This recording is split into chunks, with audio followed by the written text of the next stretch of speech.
this is how you make your water heater last for like 30-40 years. You can see that there, the hole is so plugged it's not even draining. This is what's in every water heater.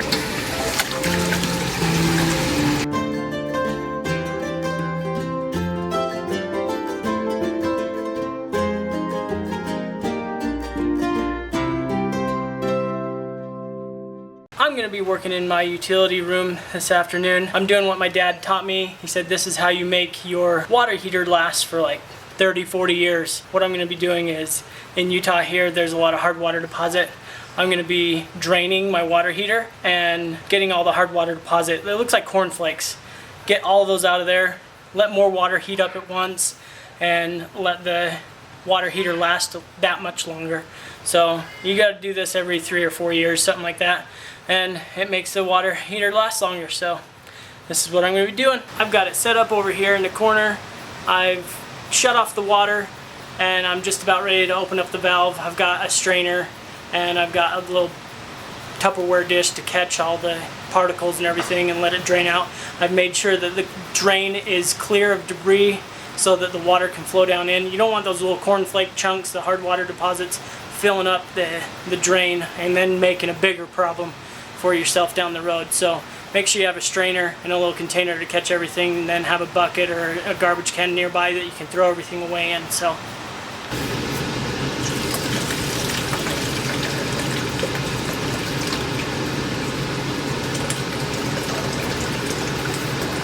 you can already start to see there's all that, it looks like little rocks and debris and everything. That's all the hard water deposit. There's going to be a ton of it, so just be prepared. Also, make sure your water heater is turned off, the pilot light and all that stuff, just to prevent any problems. It's just like disconnecting the electrical cord when you're working on the power. So make sure your pilot light and everything's turned off. You'll have to light it afterwards, but that's no problem. You can see the flow starting to slow down here. The whole tank is still full. There's 40-something gallons in there, but because of all the chunks and everything, it's not flowing out very well. You're going to want to have a set of pump pliers or channel locks, and we're going to take this whole thing out and just let it all flow out of there.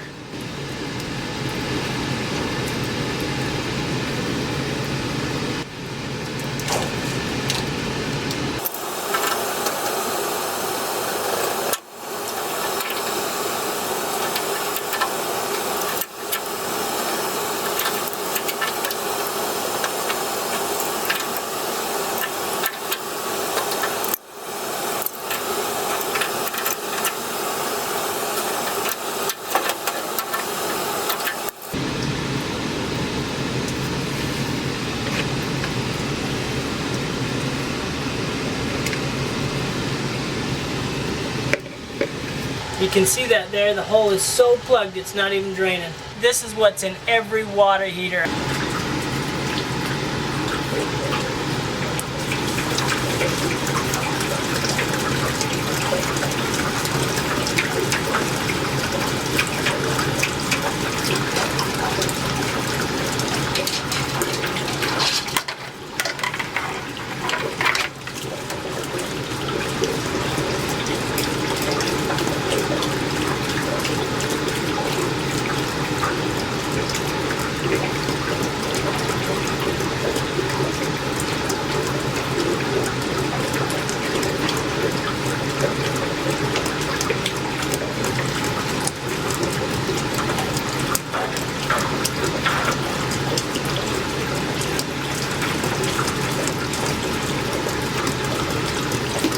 You can start to see some of the debris that's in there. The hard water deposit is starting to come out a little bit easier now. The flow is a lot better.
So for the most part, it is done draining.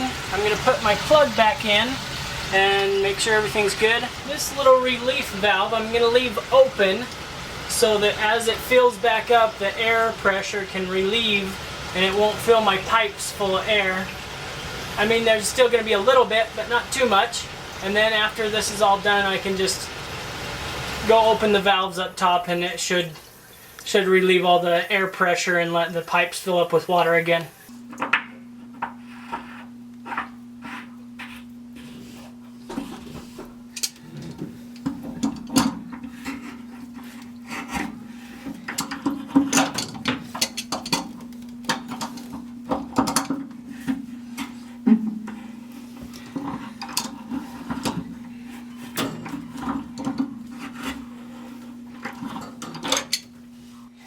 I've got the valve back installed.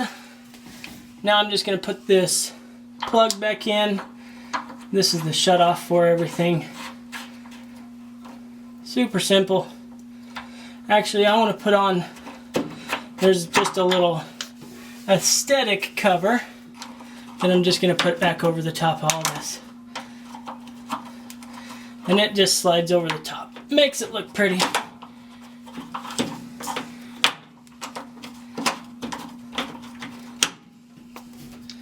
And back in with the plug there.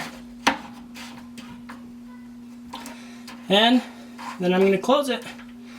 I'm going to go turn on the water and see if it starts leaking.